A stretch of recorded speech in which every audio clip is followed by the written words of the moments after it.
Recording studio 0 माइल भागलपुर। जैसन कहबी वैसन देबो नथिया गे छौरी, जैसन कहबी वैसन देबो नथिया गे छौरी। हमरा संगे चल घुमेबो साबर हटिया गे छौरी, हमरा संगे चल घुमेबो साबर हटिया गे छौरी। कसम से देबो झुमका मानी ले बतिया गे छौरी, कसम से देबो झुमका मानी ले बतिया गे छौरी। त हमरा संगे चल घुमेबो भागलपुर हटिया गे छौरी। अच्छा हमरा संगे चल घुमेबो भागलपुर हटिया गे छौरी। सैंडल देखाई छै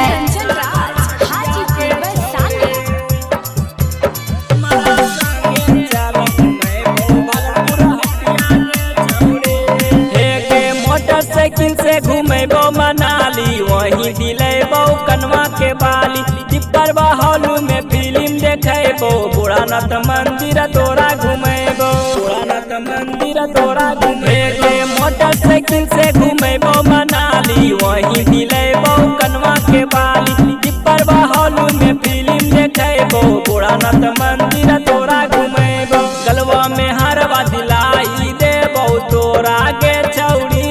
अच्छा गलवा में हरवा दिलाई देबो तोरा गे छौरी। त हमरा संगे चल घुमेबो तिलका मंजी हटिया गे छौरी। त हमरा संगे चल घुमेबो तिलका मंजी हटिया गे छौरी। चल हट कंचन राज हाजीपुर वैशाली।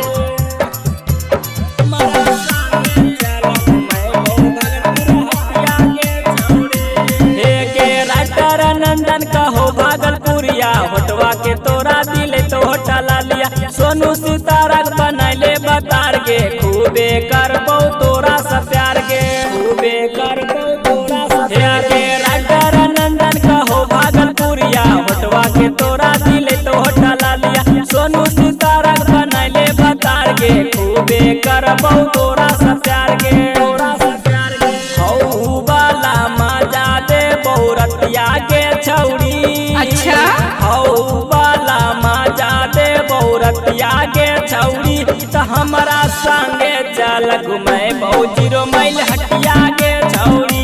त हमरा संगे चल घुमेबो 0 माइल हटिया गे छौरी। अच्छा ठीक छौ रे।